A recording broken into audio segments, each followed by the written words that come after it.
Hello, everybody, and welcome to another episode of Essence Podcast Into the Woods, where I go and venture into the woods to find traditional and folkloric witchcraft and practitioners.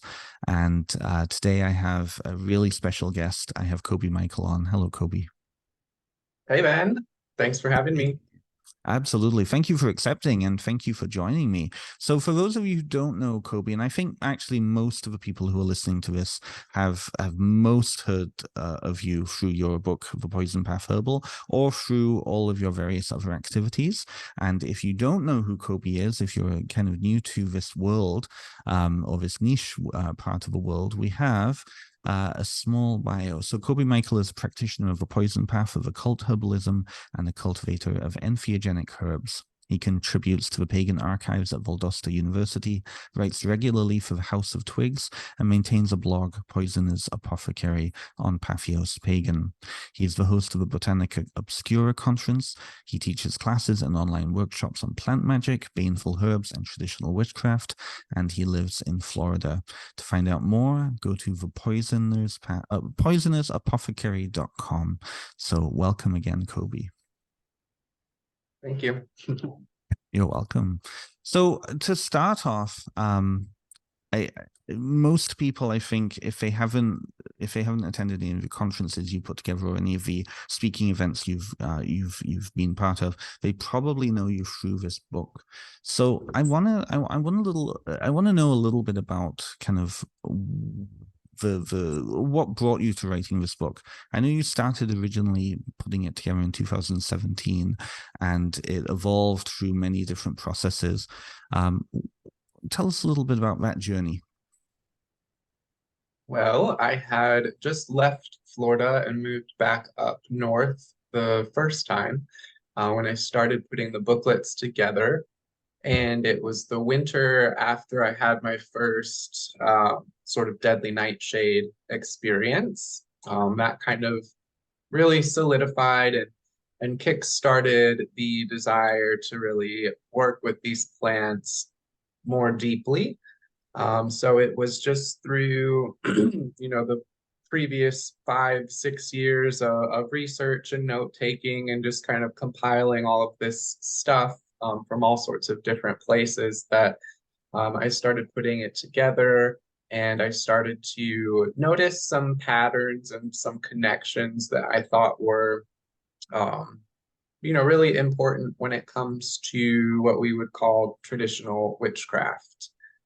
So for me, it was kind of a crystallization of all of these different elements that I found sort of wrapped up within the mythology and folklore associated with poisonous plants, specifically the nightshade family. We can also add things like wolfsbane, hellebore, poison hemlock, and that. Makes sense. That makes sense. I know in another interview you'd made the comment that so many of the kind of the material that it was out there or was available was really focused on European and Middle Eastern plants. But growing up in the South, growing up in Florida and a little bit north from there, what was it like for you? And how did you connect with the plants that were in North America? What was your process with it? So, I grew up in Indiana, which, similar climate, I guess, to like Northwestern Europe. I mean, we have all 4 seasons and it's gray and rainy and snows sometimes. But we didn't have anything like deadly nightshade or henbane or mandrake or any of the big sort of witching herbs. uh, I connected through plants just via gardening, and that's kind of my gateway drug into magical practice in general.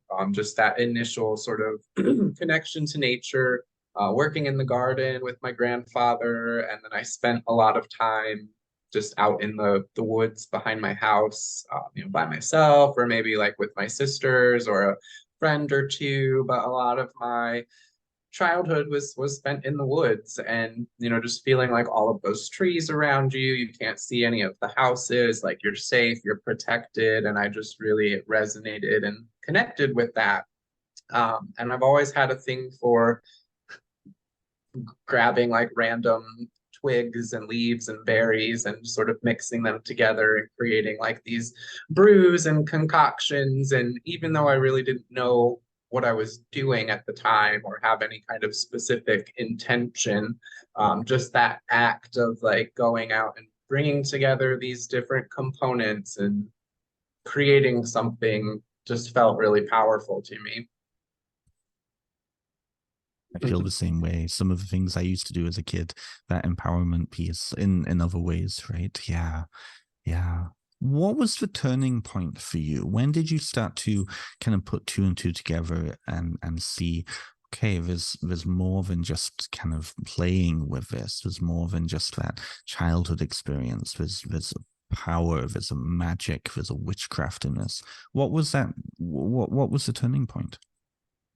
Well, I think I was always seeking it on some level.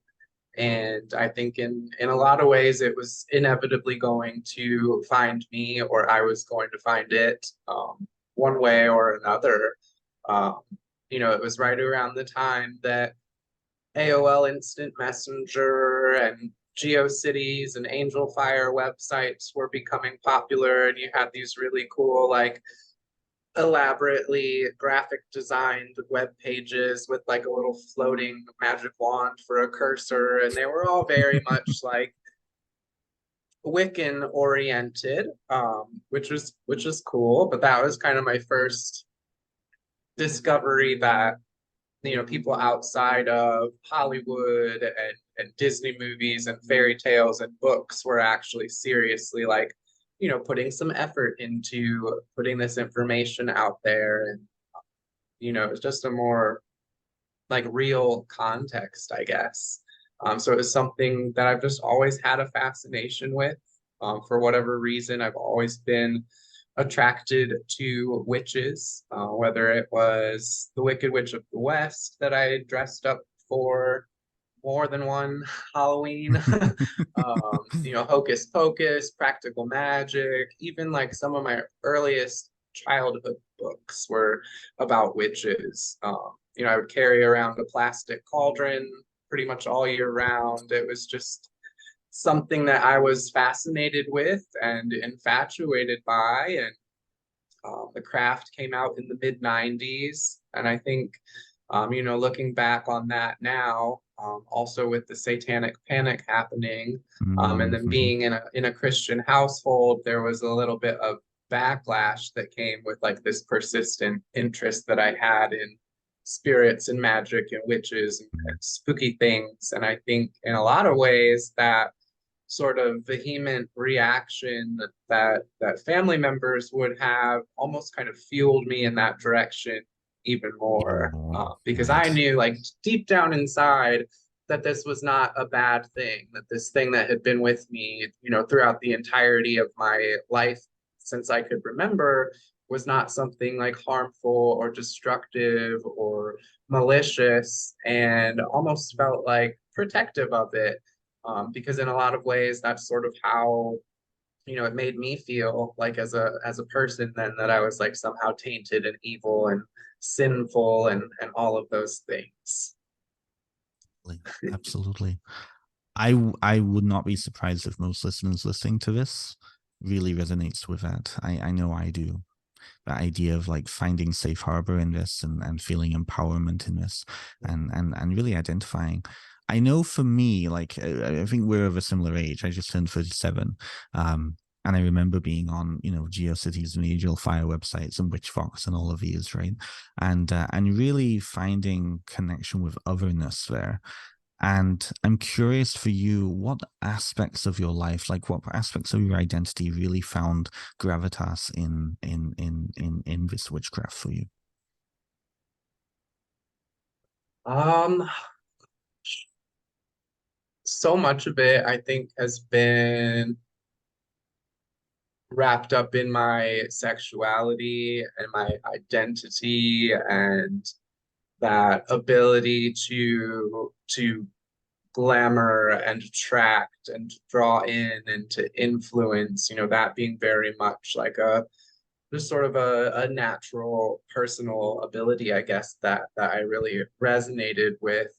um For me, I don't know. I think there were just so many instances like in my childhood and in my early life where I felt really, really powerless. And a lot of that came from a masculine source, one way or another. And so this was a way for me to really just tear that apart and take control of it and make it mine. And very much like a seductive and drawing in element, but then also like, with the knife behind your back, just waiting to like pounce at any moment. So very like dualistic kind of a vibe there, if that even makes sense. But I think for a lot That of totally queer makes sense. people, witchcraft and sexuality are very much intertwined. I totally agree. I totally agree. In my summer series, I didn't really heavily promote it in this way, just to gain listeners. But the vast majority of all the people on my summer series were queer, and a lot of the people who are on this season are all queer, and they came to that sense of other, that finding empowerment in other. Right. I'm curious then for you. You went all over the place kind of in seeking, and you came across hoodoo and you started to investigate hoodoo. Can you talk a little bit about that? What was that like for you to connect as somebody from Indiana, first of all, to connect in with kind of Southern hoodoo and that? What was that like for you? It was a very romantic journey. I always kind of romanticized New Orleans, and we could probably credit a lot of that to Anne Rice, and then learning, about New Orleans voodoo and different folk practices in the area. I think too, it was just a matter of like what was popular and ubiquitous at the time, and it was like right around the time when like the traditional witchcraft publishers were like maybe just kind of barely starting, but still very obscure. And then we have like all of this information online, um, various different websites with all of these hoodoo correspondences. And for me, it just seemed like hoodoo offered something that was more practical, something that could actually help people get what they wanted, whether there was any kind of like moral judgment on what that was or not, didn't really matter. They weren't afraid to talk about hexing, cursing, the darker side of it, working with plants that are poisonous or plants from the graveyard, or even some, recipes using poisonous insects and lizards and things like that. So it was like this whole other world of magical practice that nobody, like up until that point in my sphere of awareness, was really talking about. It was all very much like, oh, well, chamomile for joy and lavender for relaxation and lemon balm. There's, they're great, but there's really only so many things that you can do with lavender and lemon balm and bay leaves and chamomile, and I don't know. Mm-hmm. So it's It's just true, yeah. just like the giving that permission, that this was even something like worth looking into, that it wasn't just, oh, well, all of the bad, spooky, scary stuff was just mythology and it was just made up. And we've really just been, healers and herbalists and things like that throughout the centuries. And I just don't believe that.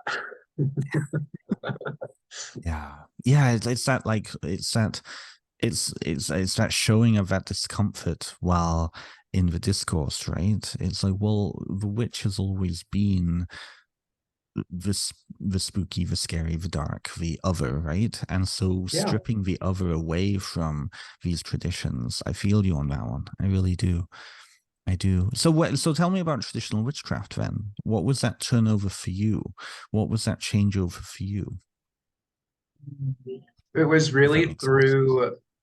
through my study and practice of hoodoo and other, loosely related folk practices, that I found really the grimoire tradition, and kind of branched out and came back around full circle into the traditional witchcraft, or European witchcraft, medieval witchcraft, whatever we want to call it, which has kind of become like a loaded term in and of itself. Is it capital T traditional, lowercase traditional? Is it traditional British witchcraft, or are we talking about like European folkloric witchcraft, and there's all of these different like qualifiers which are important, but then they also kind of like discount all of these other witchcraft related folkloric traditions that don't necessarily like fit into those boxes either. So it can be kind of weird, like navigating, communicating about these things when you're trying to,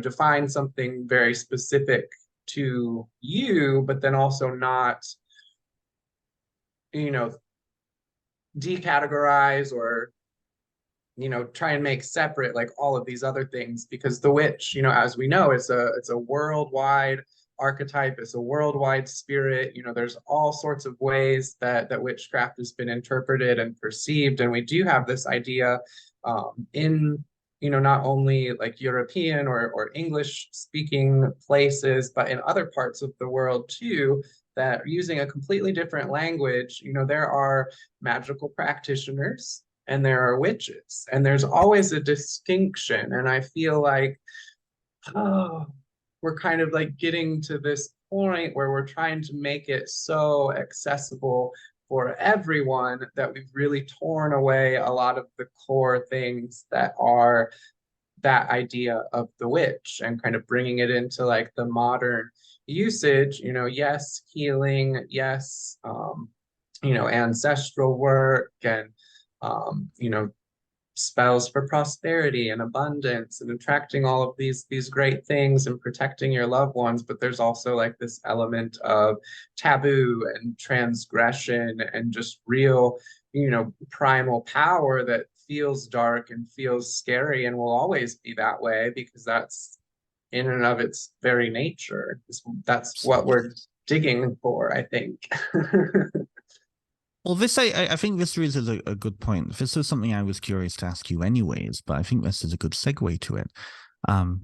My perception, having done a lot of these interviews now with fellow colleagues of ours, and also now kind of really noticing the way that these discourses are happening in the community, I've noticed that there can tend to be, especially with the poison path, this romanticization, this idea of the Victorian apothecary, and it becomes a very, on some levels, not everybody, on some levels, kind of like a live action role play of this figure in the community, right? And I think that, I have ideas around that, but I feel like that can often bring people to this type of work who aren't necessarily either ready for it or who don't really understand what it's about.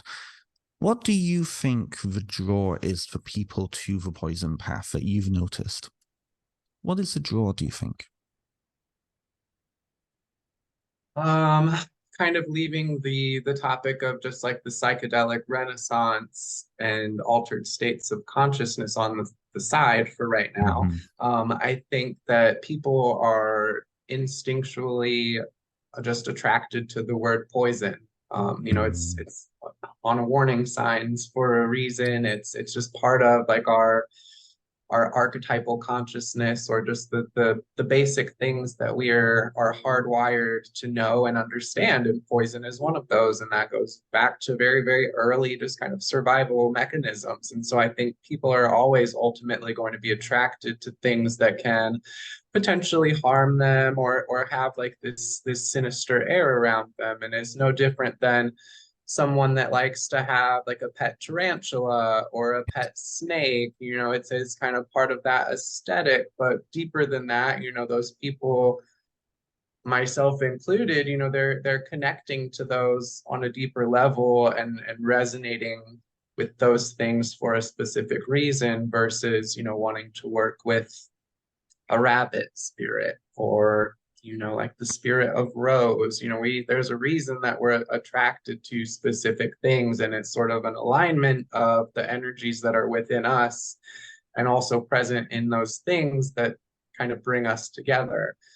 But poison and apothecaries and underground witchcraft has always kind of been a thing, and it's always had charlatans. It's always had people that abuse the power that comes with that. And especially when you get into psychoactive plant material and hypnotics and things where like you literally like drug people, and has been done, in ancient Greece and India, various different places throughout history. There's also, the potential for like cults of personality to sort of pop up, and now you're dispensing all of this psychedelic pharmaca to the world, and you've got the keys to heaven, just like the Hmm. priests do. Yeah. Slippery Yeah. slope. It is a slippery slope. It is a slippery slope. Yeah. Then I'm curious with that, then I know I mean, the way you wrote this and the way you present this body of information, you are very, very, very careful, obviously, for very good reasons. Um, but I feel like you're also a very practical, empowering person. When you're working with students, when you're working or talking to your audience through your books, through your content, what is it that you're hoping to empower? Because there feels like an empowerment piece in the way you present and the way you speak and the way you put this out there. What's the intended thing to empower, do you think? The biggest thing is to take away the fear, to show historical precedent, whether it's 19th century pharmaceutical preparations, or, what we may have, from 15th century, like flying ointment recipes, show that people were actually using these. They were being used medicinally. They did have the potential for poisoning, which doesn't always mean death.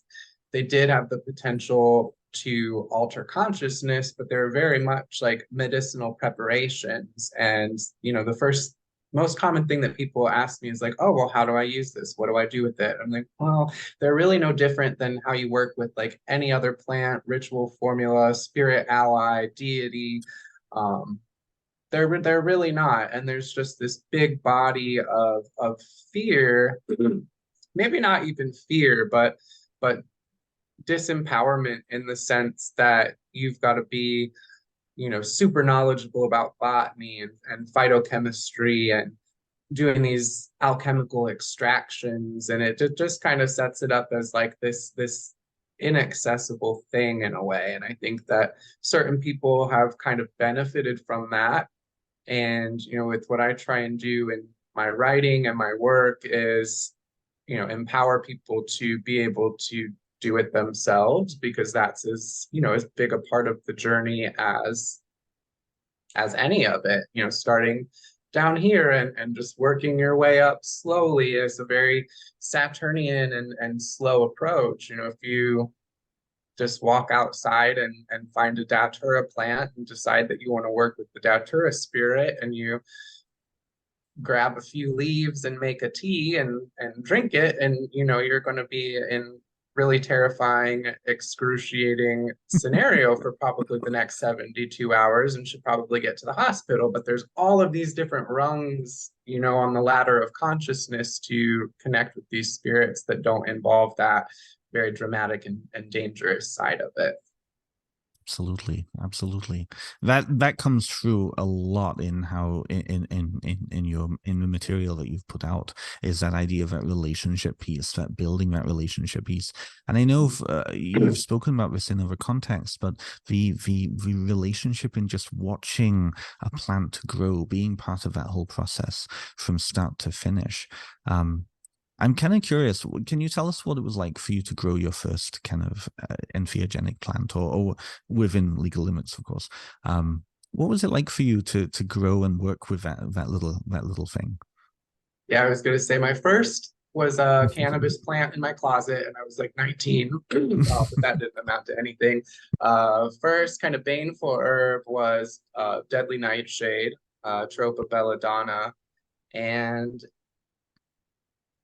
gosh, I don't even know how to explain that, but just to have in your presence and in your physical vicinity, and be caring for this plant that just has like so much associated like history and folklore, and just They're just like emissaries of these witchcraft spirits or mighty dead or ancestors of tradition or whatever you want to call it. I really think that the poisonous plants really embody that, and they act as emissaries for these spirits. So having the physical plant they're growing is great and awesome, and a lot gets transmitted through that. But um, it's no different than wanting to connect to the goddess Hecate. And so you start reading about Hecate's mythology and, traditions and how people have worshipped and honored her in the past and all of these different things. She didn't do that. People did that, but it's part of her story. And when we read that, we really tap into it. And I feel like the same thing with these plants. They're not all going to grow everywhere. They're not all easy to grow, especially from seed. I know they're becoming more available. And like, yes, there are poisonous plants available everywhere. But it's really like these few core ones that really, for me, represent these sort of archetypal spirits of witchcraft. The witch father, the mercurial god, the dark and light aspects of Venus, and just all of these things that we talk about, we can find like a poison plant corollary. Yeah. Yeah, it's interesting, isn't it? And those niches show up regardless of what landscape we're talking about. I was chatting to Albert Bjorn Scheel, who writes for Crosscrow Books, and he came out with the Icelandic plant herbal, and he was talking about, especially from somebody who was from England originally, what it was like to connect with the flora of Iceland and get to know those plants, even if he knew them from before, or knew the regional variation in England. But how the niches show up again and again and again, right? Yeah. Yeah, totally. So this kind of brings me to kind of a side conversation, but something that I always find interesting is how, and you pointed towards that, the idea that humans are telling these stories, humans are developing these relationships, and about these plants, and how much of the folklore tends to be very anthrocentric. It tends to be very human centric. I'm wondering, through your work and kind of your development with your relationships with these plants, what have you noticed about the relationships between the plant spirits themselves? Have you had much of an insight? Have they allowed you to have much of an insight into their relationships with each other?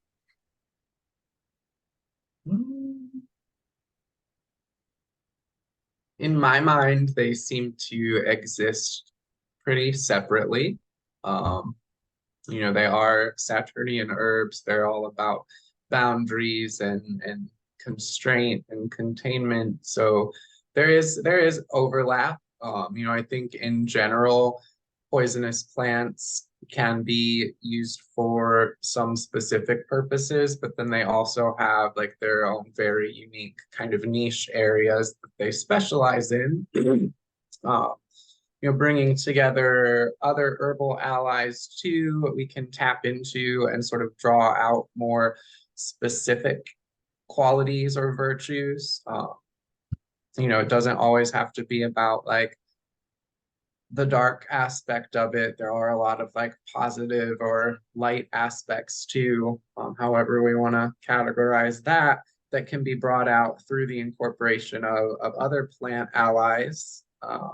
I find that they have a lot of an affinity to mushroom spirits. Mm. So not so much like talking between poisonous plants or datura and deadly nightshade or whatever, but um, working with the mushrooms as intermediary allies to connect with the spirits of poisonous plants or baneful herbs in a way that we're able to get that transmission, um, without having to actually ingest that specific plant. So the mushrooms are super duper helpful at kind of transmitting that. They're almost like a filter, or can shape into the form of that belladonna spirit without you actually literally having to invite that spirit of death into your body. Right. Right. That makes sense. Yeah. Yeah. Mushrooms are, I mean, apart from the psychedelic aspects, which I love, love, love, love. But I feel like they're very underserved when it comes to witchcraft. We don't tend to, at least some of the 101 kind of books that would say go and work with this rabbit spirit, right? They don't tend to talk about mushrooms much. Why do you think that is? Why do you think mushrooms don't tend to get talked about much? I think part of it is just a product of like Western society, or Mm. there's a lot of mycophobia or mushroom fear, I feel like, in Great Britain, and I think that that kind of bled over to North America, where in places like Scandinavia, people are eating amanita as like dinner, cooking it and preparing it in different ways. And of course, like Asia, we see a lot of medicinal mushrooms and just mushrooms being used culinary in general. But it just seems like there's this fear that has trickled over in regards to that. And I think it's starting to kind of go away. I know Nathan Hall writes about mushroom magic and connecting to mushroom allies in his book. Think off the top of my head, anybody else? Of course, Tom Hatsis loves mushrooms and writes about them extensively, microdosing and things like that. But even with adaptogenic mushrooms like lion's mane, we think about like honing our psychic skills and our ability to concentrate and raise and direct energy. That's literally a lot of what adaptogens do and help us do. And they just sort of fine tune our nervous system and these energetic pathways. So, of course, they're going to be supportive for witchcraft, spiritual practice. So I think we're just finally starting to remember and realize the importance of fungi. I I'm going to speak as a therapist here because in therapy in North America, particularly with psychedelics, there's a big interest, and the pharmaceutical companies are starting to kind of really glean onto that. And so Mhm. my concern is, well, speaking as a therapist here, my concern is that pharmaceuticals are going to try and take over that and suddenly They will. commodify it. And I know I really don't want it to, but I know it will. Yeah. Yeah, it's Speaking about inevitable. then, that's the trouble though. It is inevitable, isn't it? And even within the natural health industry, right, taking up the herbal remedies, it became way too much. I have a lot of criticism of that, but that's outside the context of this conversation. But let's talk about the healing process then, because I know for my own, and I've been candid about that in other interviews. Part of my own real work involved plant allies and mushroom allies in healing through your relationships with poison path and poisonous materia has been a big part of your own journey, hasn't it? Yeah, absolutely. It really has. Yeah. It's been a long journey, very Saturnian, sort of. I know you've talked a lot about it, and Mhm. I'm curious now, kind of a few years out of that for yourself, and still in not still in that recovery mode, but on that path of recovery. Um, what is it like for you to talk about that relationship in as part of your healing journey with that now, like in contemporary, 2023?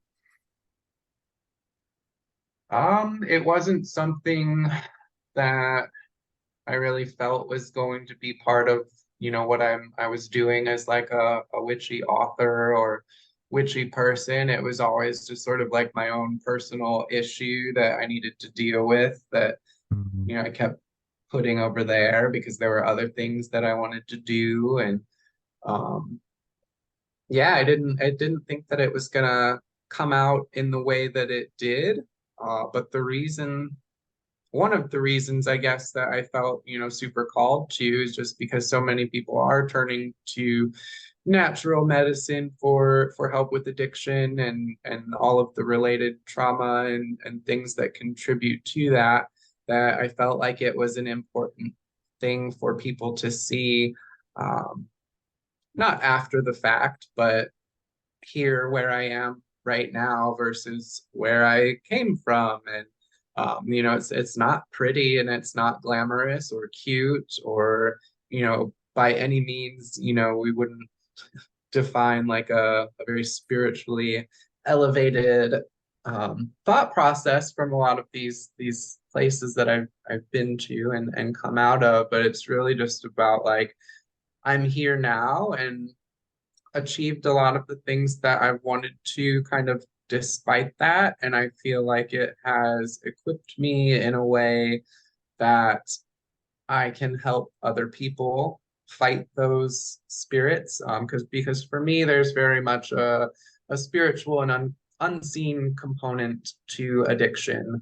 It's something that's transferred through bloodline, ancestry, and I understand it on a very deep level and a very spiritual level. And I think that that is something that is important for magical practitioners, people in the pagan community, witches, just whatever name. We've got so many adjectives for all this stuff, but whatever Totally. you want to call us, I think that there is a need for magical esoteric addiction therapy or addiction support, just like there is for people who are part of the queer community. You want somebody Absolutely. that really, really, really understands your journey, your worldview, and how you perceive everything when you're going through something that is as traumatic as that. And just wanting it to be out there and be normalized. And you can you can have an addiction and you can be on methadone for a decade, and yeah, it sucks, but you can also write books while you're doing This is that the and go thing, to right? school and like do all of these other things. And granted, I wouldn't have had the stability to do that if it wasn't for like the 8 years that I was on methadone maintenance too. I count that as part of my recovery, but I was not substance free for quite a while. And if you count like the times that I was doing illicit drugs or actual drugs from the street, it doubles it. And that's just like a really big chunk of life. And there's, still a lot that I learned and did and happened through that period. And, really lucky to have had the support and have the inner strength to make it where I did. But like the most profound thing was just kind of the realization of, so I'd been going through this recovery process, and I've always been a practicing witch, and I was studying the poisonous plants. Deadly Nightshade was my favorite. And then fast forward to about around the time like I'm starting to put the book together, which would have been a couple of years before I came off of the methadone completely. I just sort of had this realization. I was like, oh, Deadly Nightshade is a pain reliever. Deadly Nightshade is a sedative. It helps with nausea. It helps with diarrhea. It helps with muscle spasms. Like these are literally all the withdrawal symptoms that I'm super duper familiar with. And then on like further digging as um, an antidote to like opium overdose, old school antidote and things like there were just like all of these red flags that were like, oh, by the way, like I'm super witchy, but I'm also like really wrapped up in this whole like opioid epidemic kind of situation. So that was like, wow. Yeah. Yeah, I've heard and experienced this myself in other ways, in other parts of witchcraft. It can suddenly it's that weird cognitive dissonance piece, right? Yeah. Yeah. How did that impact your relationship then to Nightshade being one of your favorites? What did that do to that relationship? I think if anything, it strengthened it. Mm, Initially I was attracted to Deadly Nightshade because it just has a very sinister yet seductive air around it. We often hear it described as this feminine spirit, which, that's also a whole nother topic on like the gender of plant spirits and how we perceive them. But, even just looking at the name Belladonna, there's a lot of different feminine elements that I totally resonate with. And just the seduction and influence and manipulation and power and death. And it's just very much like the evil witch down the road that nobody wants to fuck with. And but then finding out that, it's like super supportive in all of these other ways that really like directly pertain to like my own personal journey. It's like, okay, so there is this side to them, this other side. But then when we're willing to sit with that and embody that and realize, we're not, sometimes you have to go all the way to the extreme of that dark side and all of these different labels that have been thrown on you to kind of realize I can embody those things sometimes, but those things are not necessarily who I am or what makes me up. It's just about understanding their darkness and understanding your own darkness. And I feel like once you're able to genuinely sit with that and understand it and give it the care and recognition and love that it's looking for, that's when the shadows kind of pull away. And then all of these, very supportive things that have been happening in the background, unbeknownst to you, also present themselves. And you're like, oh, okay. And then that empowers for then how you can help other people. Absolutely. Having gone through that and experiencing that shift from kind of disembodied to embodied, I love that you would use the word embody in there, because quite a few of my friends who have found that witchcraft has been a healing tool for them in their journey through addiction, through their relationship with HIV or whatever it is, an STD or whatever it is, have said that disembodied piece has been the most shocking for them when they come back to their body, when they can relate to their body again. It strikes me that in relating to some of the plants that you've related to, I'm going to ask you what if that's not too uncomfortable, how did that shift with your relationship with your body?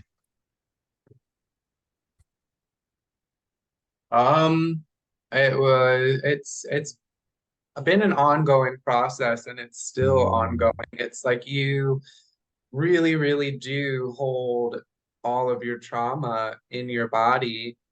And then to survive that, you take these substances that completely numb you to any of that and push you so far out of your body that all that is left is the trauma. So these things kind of give us the ability to start processing and letting go and clearing that out. So then when we do come back into our body and into our awareness, because now it is a safe space again, we realize like all of the turmoil that we have caused. So learning how to breathe again. Yes. Like my anxiety over the years has just been like so intense and so much that it's almost like crushed my inside here. So just learning how to really, really breathe and not like hold that breath up here, but let it go through the whole thing. That connects to like my posture and my back and just like all of these new pains that I kind of came back to after getting off all of the opiates, because you don't feel any of that. And then you're sort of relearning now, okay, I have to actually sit in a certain way or I'm going to be in a lot of pain, or just even being able to feel grounded and feel safe in that you're just like completely settled into your body and yourself, and you don't realize like how much of your mental state like affects how you hold and carry yourself, and how just like physically exhausting that can be over years and years and years. Yeah, absolutely. Absolutely. And then to suddenly have that rush back again and to experience that. Yeah. So this might sound like a weird question. I'm curious about this piece because I feel like it ties back to what we were saying before about people being interested and initially in kind of the dangerous and the dark and the seductive, all of this. It's like a call to, right? I'm curious then in kind of that relationship of rebuilding that relationship with your body.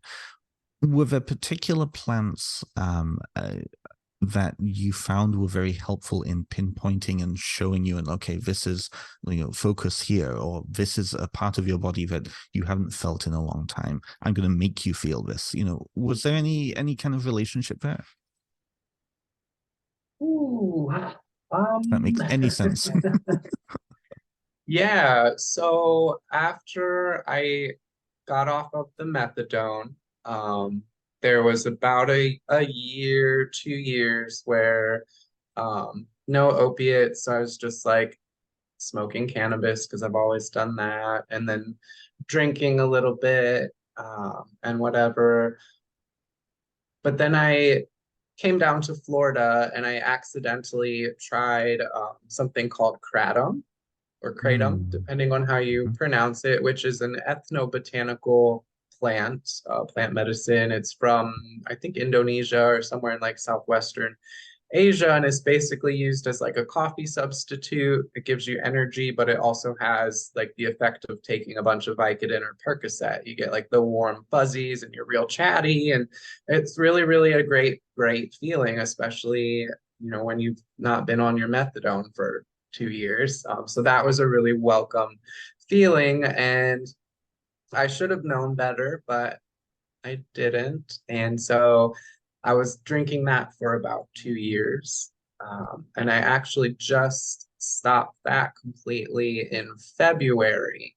So it's a much, I guess, like lower grade thing than shooting up heroin or taking oxy or whatever.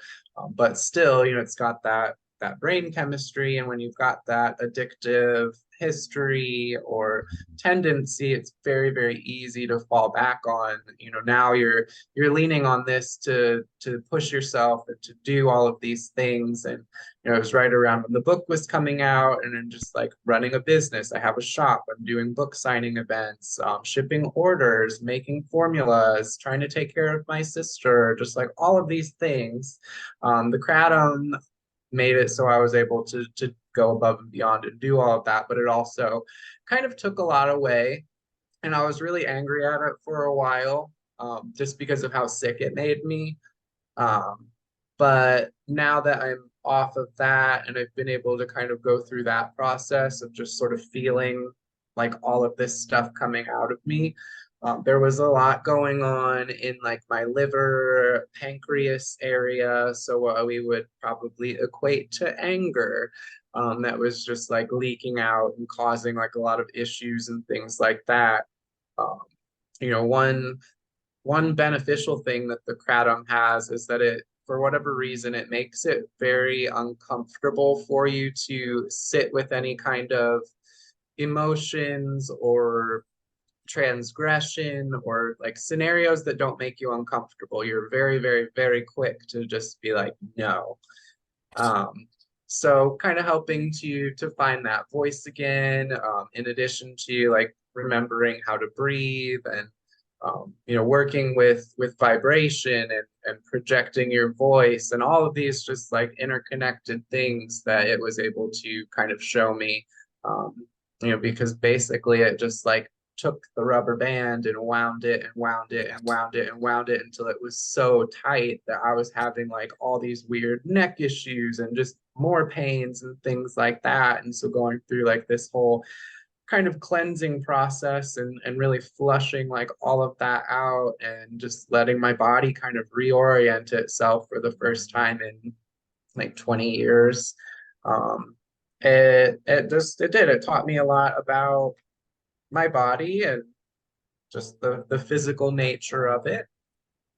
So sometimes it's, when these substances or these plants or these pills or whatever you want to call them, they take so much away, and they fill in all of these empty spaces that you have inside of yourself, and then before you know it, you're more the spirit of that plant or the spirit of that substance, whether it's alcohol or opiates or cocaine.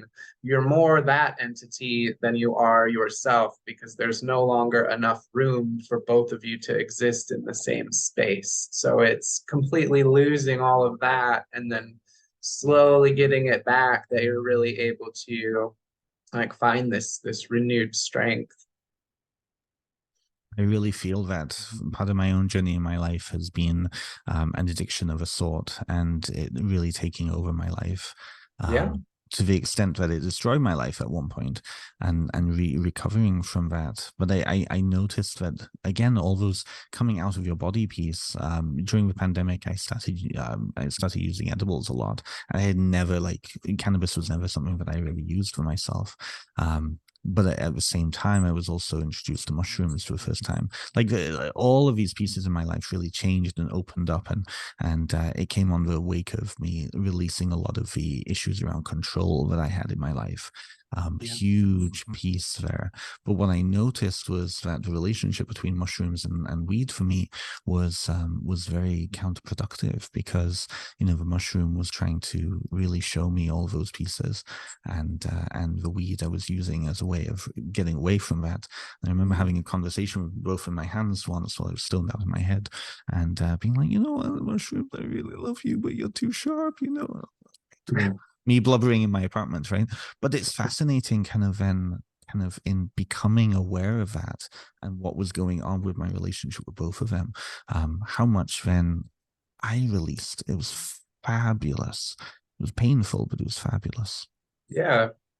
Yeah, for me, it's been also getting past the fear and the trauma of having an addiction.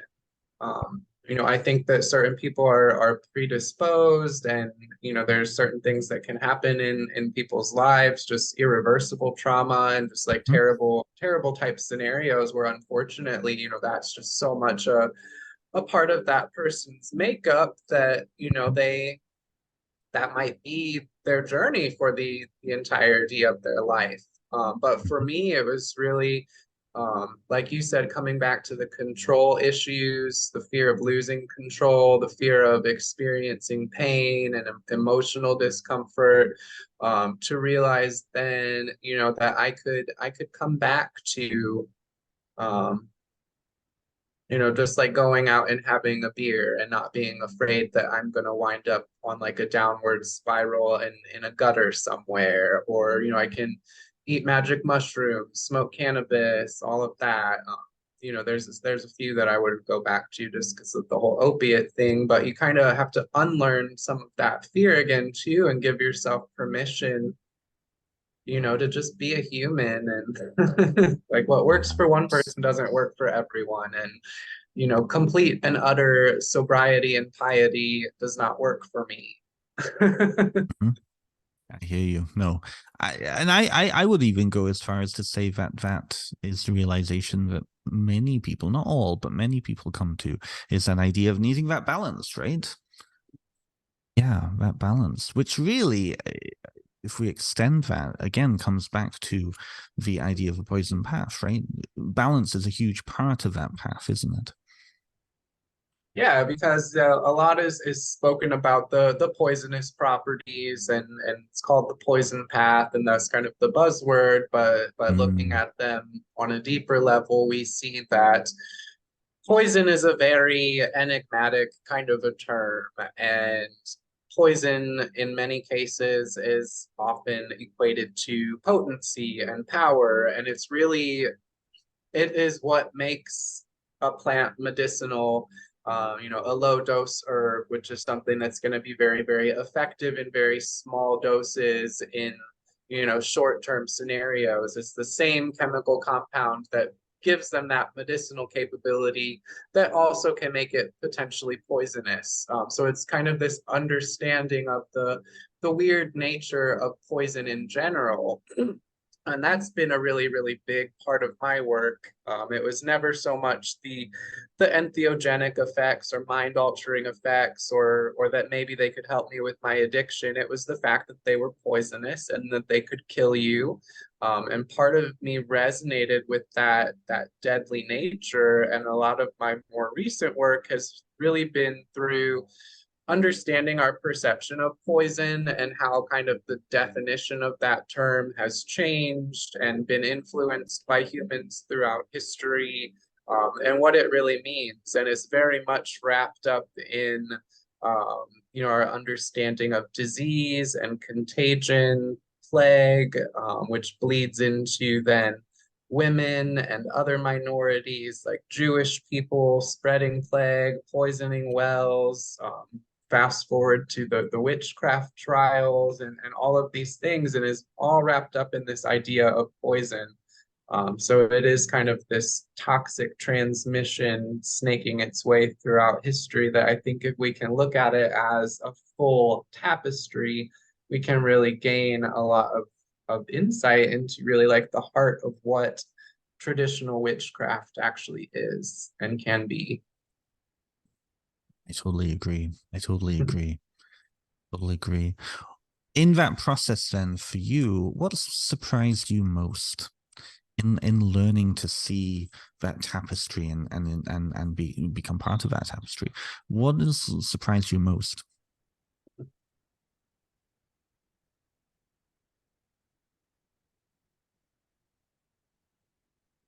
Try not to give too long of a thought pause there.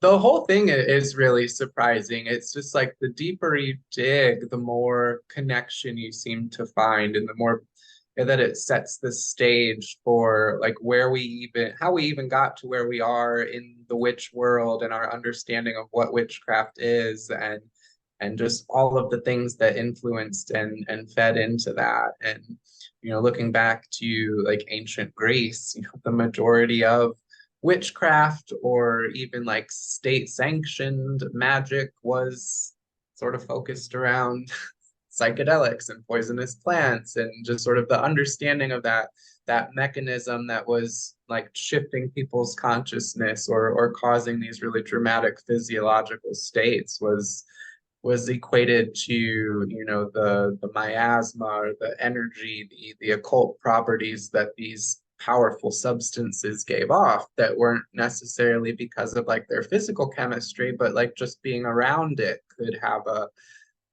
detrimental effect, or like they would almost give off this aura of like malevolence.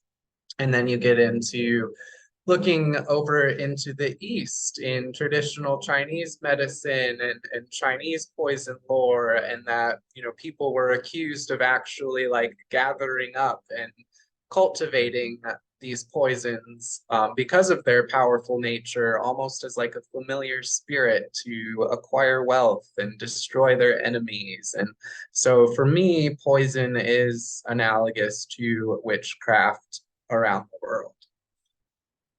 I really love that. It reminds me of something that Lee Morgan wrote in their latest book around cannibalism. That idea of taboo, that idea of danger, that idea of destruction and creation is at the same time. It's kind of it's something that I wonder how much goes by the wayside because of. Actually, I don't even know what I'm trying to say with that. I don't know what I'm trying to say with that. But it is that idea of danger and that empowerment in that, right? Mm-hmm. Yeah, yeah, Yeah. yeah. Yeah, there would always be things I remember, when I was a teenager, just doing like random occult research and stuff. There would be certain books or certain words or certain things that just kind of made me feel like, oh, I don't want to mess with that. Like that's spooky. Of course, like the Ars Galatia thing, like ritual magic, demonic related or anything like that, kind of struck like this chord of fear within me that I thought was strange, because I was super interested in all of this stuff. But even then there seemed to be this realm that I was not ready to touch upon yet. And now all of these years later, and I'm just like, oh, whatever, it'll be fine, everything's fine, it's all great.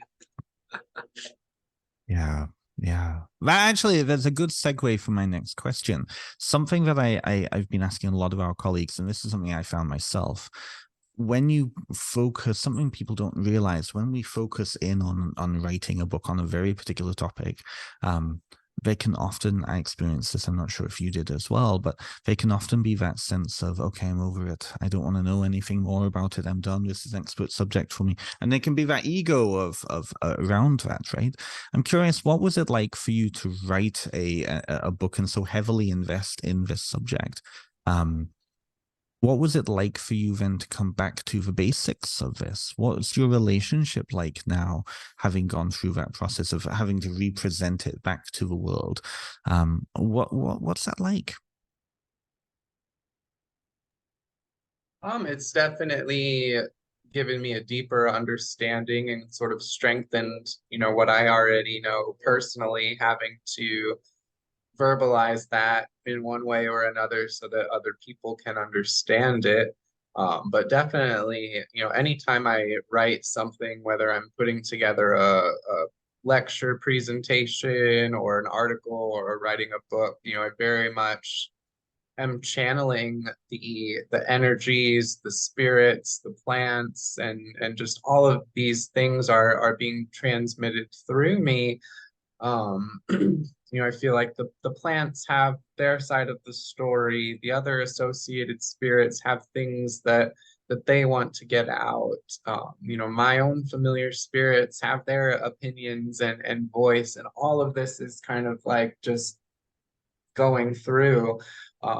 Sometimes like I just taught a course on vampiric herbalism, oh, in Salem at the end of July, and essentially taught everyone how to construct a vampiric servitor with poisonous Hmm. plants. And um, the week later was when I got the horrible 3 week long COVID. So some of these energies are a little bit more difficult to transmit, and you can kind of feel yourself starting to get bogged down in them. And just using the vampiric herbalism as an example, I start to find my own energetic influence behaving in a way that is more vampiric. The spirits that I start working with start to take on a darker tone, a more sexual tone. All of these different things start to come up. Um, so writing like the Leo witch is all about Yes. the sun and being a Leo and being glamorous and confident, and is very, very, very, very, very different from like anything that I typically write about. And so that right there is just like evidence in, when magical practitioners that are authors or teachers or speakers, when we're like putting this stuff on a page or out there into the world, like we're channeling and we're tapping into all of these different things that run through us. And it's a very it's crazy. I do. No, I do. I do. I do. Sometimes you think you're going Yeah. nuts. Well, I know I'm not. That's the main Really? difference, right? That's different. Well, and Yeah. I'm glad that you raised the new book, because I was going to ask that about you about that anyways, and kind of the dichotomy, because it is such a different book. First of all, what was it like to co-author that with Ivo? Like, what was that process like for you? Yeah, so he is amazing. I've always loved, oh, I don't know, I'm gonna forget the title of it. The Astrology for Pagans and Witches. I thought that's always been one of my favorite books on astrology, and just like the level of knowledge and insight and being able to marry that with magical practice and talk about it in a way that, experienced occult practitioners are getting like new ideas and new insights and things like that is really, really awesome. So that was cool. And he's just a super nice and positive guy anyway. But on the down low, I was kind of a little bit like, oh my gosh, I can't believe like they asked me to write this book about being a Leo, because I've always kind of joked about how I'm a bad Leo and I don't really embody any of the qualities. And so much of my perceived public persona is wrapped up in shadows and darkness Wow. and poisonous Mhm. plants. And now here I am, the child of the sun, talking about that. It was weird. It was really weird. But I think it was something that I needed to kind of go through on my own too, realizing that I am a lot more Leo than I thought. And really kind of like coming full circle, and now I've really gone through this just very long and drawn out dark period, and kind of coming out of it now with all of these positive qualities and attributes and strengths that now I can associate with the Leo archetype. But before, I just didn't see them in myself because I was still in my dark cave. Sometimes the best thing to learn about yourself is to write a book about something, right? Yeah, I Mhm. found that too. Yep. Yeah, you got to know So, your opinions and what you think well, about everything. and things change too during the span of me writing mine. Like I completely almost 180'd on some of my opinions because I really challenged them, right? I know you've been working with this one in particular. It was such a long process for you to bring it together and put it. And I don't mean long processes in with any form of judgment there. That it was a long process for It you. was, yeah. Yeah. What was the biggest change, do you think, since 2017 for you? What did you learn most about yourself? Oh dear. I know, big That's question. a I'm sorry. big can of worms. Well, just speaking about the book, a lot of it was very kind of abstract, esoteric extrapolation, based on my own opinion, and very much kind of rooted in the sort of traditional witchcraft mythos, a lot of sabbatic witchcraft influence and things like that. And looking back on it, that was very much like my own personal lens for it, and still has a lot of relevance to me in my personal practice and to a lot of people as well. And that's kind of one thing that I've learned about myself, and also about the poison path in general. Is that the poison path is very, very highly individualistic, and I would never ever attempt to like define that for anyone else, for the simple fear that somebody's going to come and poison me. But you know the poison path as a descriptor, since its inception, by Dale Pendle, has always been associated with European witchcraft and paganism. And I could quote a definition somewhere, and I probably do in the book, but it's always kind of been entrenched in that.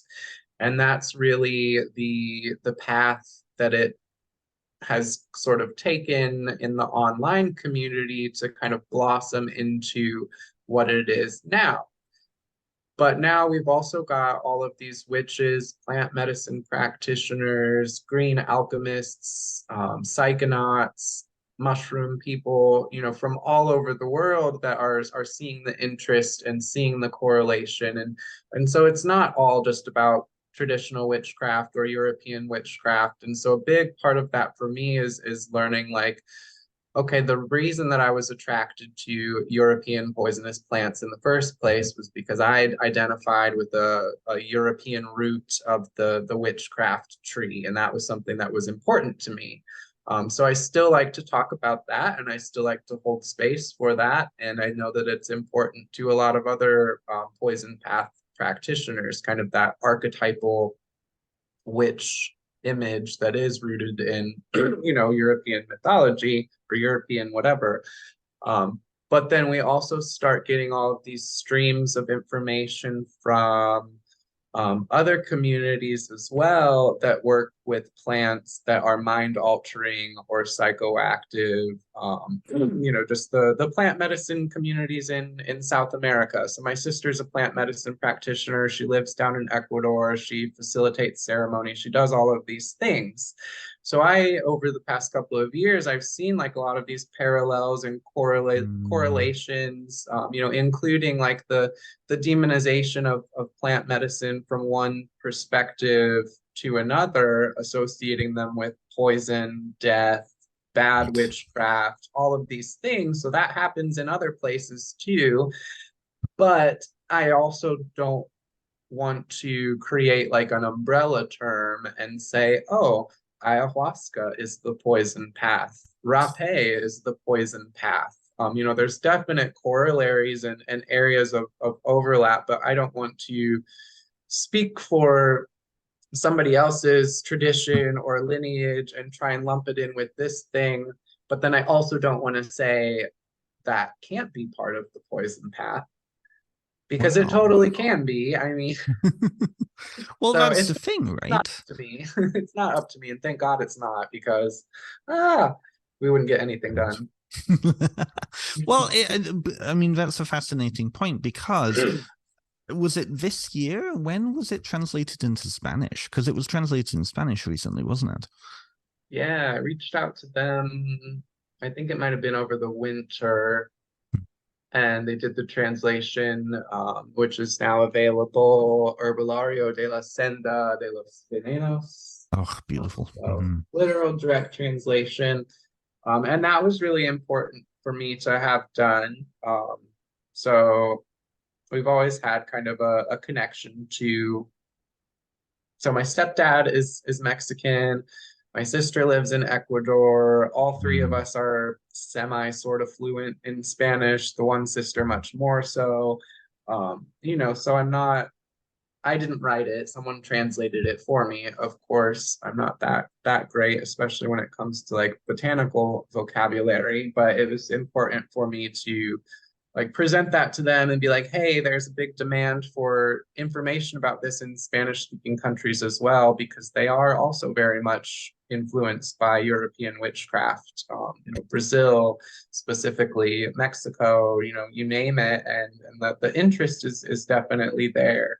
So I'm just trying to be careful and trying to be considerate and not be like gatekeepery and say, oh, Right. this isn't part of the poison path. But then I also don't want to take, somebody's ancestral tradition and then, wrap it all up in brujas and witchcraft and things like that, because there's a very different connotation when you talk to an indigenous Shuar plant medicine practitioner about brujeria and poison is a very, very different thing for them, and not always seen in the best light. So it's important to just sort of be aware, I guess, when you're talking about things that the words don't always mean the same Makes thing to no, totally. everybody. Yeah. No, it totally does. No, it totally does. I feel like that again, like just as our traditions can be so anthrocentric, human centric. I feel like so often traditional witchcraft, anyways, and well, yeah, I'm going to say this. I think a lot of traditional witchcraft is very Anglo-centric. We tend to assume, and I think neo-paganism is as well, we tend to assume that the wordage that we're using often translates directly to all of the other cultures around the world. But as somebody with Yes. ATR experience, witch in Lukumi and Afro-Cuban traditions means something very different from witch in Anglo-centric traditions. Even in Welsh Right. traditions, I was having a conversation with Mara Starling about this, the idea of people translating witch into Welsh and it really them translating it meaning a monstrous being, kind of that folkloric idea of a witch as opposed to a practitioner, a human witch, right? Mm-hmm. Yeah, it's that I think that I think that that's the hazard of and the constraints of language when it comes to so many of these pieces. Yeah. Yeah, it is. It does come down to the constraints of language. I had a friend of mine just kind of in conversation made a comment that kind of like hurt my feelings a little bit. Just talking about traditional witchcraft and that traditional witchcraft was essentially like white people witchcraft. Mm. And there's a lot of like linguistics in there and who's doing the talking and who's doing the listening and things like that. I totally get what you're saying, that it is very, very Anglo-centric, traditional witchcraft and sort of by proxy, the poison path kind of started out that way too. And I would say that it's not that way anymore necessarily just because of its growth, but it definitely kind of started out that way, and that the interest was in, flying ointments and the nightshade family, and it was very, very specific. So trying to expand that into like a global culture without being a gross person. And that's a good segue, actually, to some of your other work. You have a conference coming up. When is the I've completely forgotten what it's called. I'm sorry. When is your Okay. conference coming up? The conference is coming up this March. This year it will be the 8th, 9th, and 10th of March for Botanica Obscura Conference.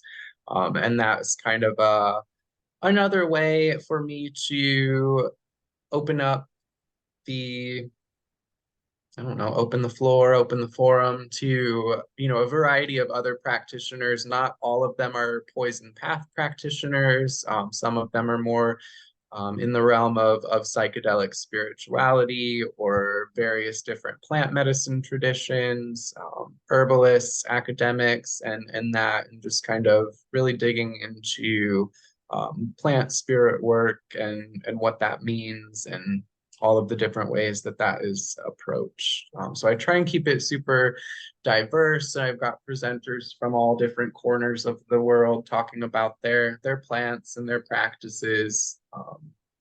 Yeah. It's beautiful. I love that. I'm looking forward to seeing more about it. And this is what, the second or third year you've been running, or is this the first? It'll be the third. Third. Wow. Wow. I apologize. The pandemic just timey-wimey in my head. Things seem to flow together. Yeah. It's That's okay. really There was a good powerful. month I thought that I had like dementia or something, because I would just lose chunks of information. Like, I don't know. I don't know. Things happen. Things just will happen when they Yeah. need to.